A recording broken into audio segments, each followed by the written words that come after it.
नमस्कार, news circle में स्वागत है आपका। मैं हूं योगेश मिश्रा। लोहड़ी का पर्व अब सिर्फ भारत ही नहीं पूरी दुनिया में मनाया जाता है। जहां जहां पे पंजाब और हरियाणा के लोग रहते हैं या कहें पूरे भारतवंशी रहते हैं, लोहड़ी के पर्व को लेकर तैयारियां तेज हो गई हैं। लोहड़ी का पर्व कैसे मनाएं, इसका महत्व क्या है, इन सब बातों को जानने समझने के लिए हमारे साथ आज आचार्य गीता सागर जी हैं।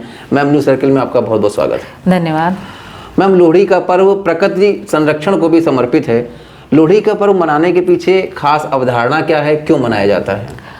देखिए, लोहड़ी का पर्व जो है वो शुरुआत करता है पूरे भारत देश में। देखा जाए तो ये एक समय आता है जब फसलें काटी जाती हैं और नई फसलें बोई जाती हैं। तो लोहड़ी का ये जो पर्व है जो कि 13 जनवरी को मनाया जाता है, पंजाब और हरियाणा से इसकी शुरुआत होती है, जहाँ पर फसलें काटी जाती हैं और नई फसलों को बोने का आगमन किया जाता है, जिसके उपलक्ष्य में जो हमारे किसान भाई हुआ करते थे, पहले तो जीविका का हमारे कारण यही था, फसलें हमारी कृषि प्रधान देश है, तो वही रहा करता था। तो किसान जो थे वो परिवार पूरा मिल के जो है, ये एक सर्दियों का मौसम था तो आग जला के एक जगह बैठते थे। तो अग्निदेव हम लोगों में माने रखे जाते हैं। तो सबसे पहले जो फसलें उनकी वो कटी होती थी और उनसे जो भी उनकी जीविका आती थी, तो वो अग्निदेव को समर्पित करके ईश्वर का जो है वो करते थे, उनको आशीर्वाद देते थे। अच्छा, एक सवाल और आता है कि लोहड़ी को फेस्टिवल ऑफ एंट्री, मतलब इंट्रीगेट ऑफ फेस्टिवल कहा जाता है। तो इंट्रीगेट ऑफ फेस्टिवल लोहड़ी है कैसे? वो इसलिए है कि सबसे पहले जो फसलें जो कटती हैं वो यहीं से शुरुआत होती है और इसी के बाद से त्योहारों की शुरुआत, इसी के बाद से फसलों के कटने की शुरुआत हो जाती है। और पूरे भारतवर्ष में हर स्टेट में अलग अलग नाम से ये त्योहार मनाया जाता है, जैसे पोंगल और आप ये नहीं, उसके बाद ये भी कह सकते हैं कि त्योहारों की भी शुरुआत हो जाती है। मकर संक्रांति है, बसंत पंचमी, इन सब त्योहारों का एंट्रीगेट लोहड़ी है।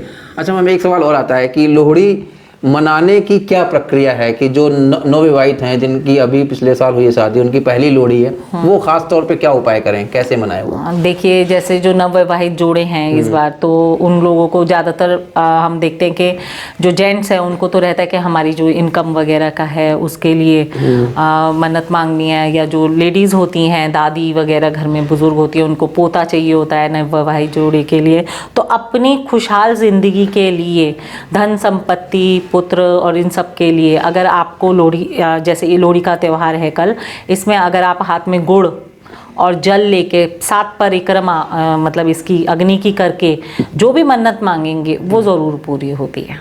मतलब जो नवविवाहित जोड़े हैं, हाँ, जो नवविवाहित जोड़े हैं, वो नवविवाहित जोड़े हैं और भी बच्चे हैं जैसे जो अपना करना चाहते हैं। जैसे कि ज़्यादातर लोहड़ी का त्यौहार जो है पूरे कम्युनिटी में वही परिवार करता था लार्ज लेवल पे, और बाकी लोग आके उसको ज्वाइन करते थे, अपना अपना योगदान देते थे, एक एक लकड़ी और ये सब वो लोग करते थे।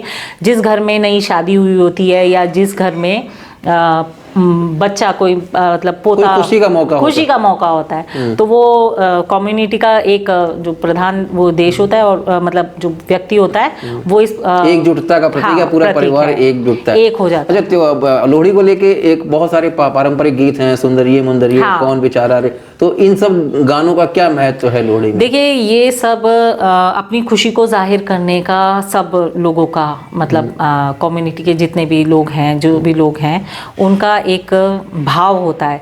जैसे सुंदर मुंदरी की कहानी तो आप लोगों ने सबने सुनी होगी कि उसको कैसे उस लेडी को जो है छोटी सी बच्ची मतलब थी, उसको मुगल ले जा रहे थे, तो एक थे मुंदरी, उन्होंने उसको जो है अपना शादी करके उनसे वो ली थी, करी थी। तो इसके लिए ये गाना, ये सिर्फ जो हमारे अच्छे लोग हैं जिन्होंने बहुत योगदान किया है, जिन्होंने एक उदाहरण रखा है आने वाली समाज के सामने, उनको सिर्फ मतलब याद करने के लिए भी ये एक वो रखा जाता है, मौका होता है।